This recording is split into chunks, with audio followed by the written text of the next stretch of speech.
leta irakwiye gukura mu kibazo c'umuyagankuba. Benshi barashinze intahe mu mashirahamwe ahingura yuko bashobora kumara amasaha 45 ku ndwi batariko barakora kubera umuyagankuba. Nuvuga ko ari nk'imisi 3 igihe ufatiye ku misi y'akazi yo kumuranga. Ati ndetse niyo muyagankuba ucitse naho ufise groupe électrogène y'amazutu ntuyaronka kugira wishiriremwo. Murumva ko kaga baba barimwo. Gira kabiri bijanye n'aya mabariyeri ku mabarabara abuza abantu kurenganisha ibintu. Nk'userukira Brand avuga ati ikamyo ya Brand irashobora kumara indwi 3 ku mupaka itariki irarengana. Mumva ko ari nk'ibintu bibabaje. Hariho rero n'umukongomani yavuze ati twe turaza ugatangirwa abapolisi bagufata nabi uzanya amadovize uje kugurira ibintu ngaha tubiye yuko yatutswe n'abapolisi agiye kwitwara uwo mupolisi kumukurira uwo mukongomani aca bari wafungwa. Aca aravuga ati aha mu Burundi bijanye kubahiriza abaguza tunganziro no des affaires ati no muri Kongo turabasumye ibijanye na tracasserie administrative no kuvuga kubura gishe abantu baguza tunga baza gukorera ibintu basaba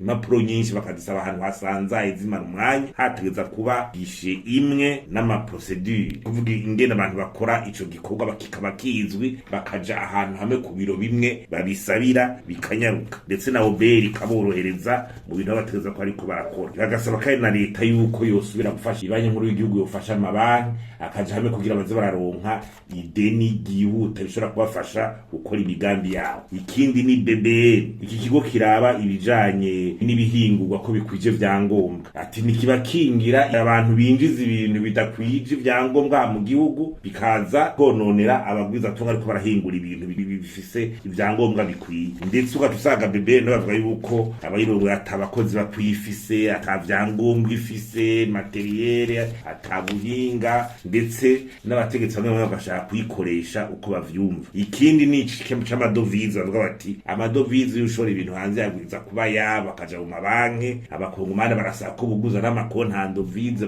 makonti mu mafaranga y'agaciro akareka kuza baraza gusabwa mu maborodero berekana y'amahera bayakuye nk'ibyo n'ibintu tumvikana umuntu aje kugura ibintu ngaho tumubaza ngo borodero ngo twerekane yuwa ngo amahera wawe yavundirishije amahera ni gwiwe yayakuzaniye ayasize ku isi y'u Burundi. Ikindi bagarutse ko rero igikomeye ni igiturire gisibije hakwiye kwicara n'umunsi tukiga ibijanye n'igiturire no kunyonyeza amatungo. Ikindi nuko hakwiye kuba gicigwa kiraba ibyo dutakaza kubera umupaka w'u Rwanda n'u Burundi wugaye ko benshi bariko baratwara imitahe muri ico gihugu asanga bahora bashorera ibintu hanze bahora bashorera no muri ico gihugu bamwe ugasanga mu Rwanda kwabya tutiri muza ahubwo mu bikorere ngaha umva n'agahombo ugasanga bagiye gushira imitahe muri ico gihugu ari abarundi kumbure nyuma abantu ugasanga bari nzoca muri Kongo abandi bazoca tarabwe kubicigwa bakarabe ico turiko turatakaza ibintu byo kwigumiza mu ngorane zidahera navyo bikwiye guhagararika.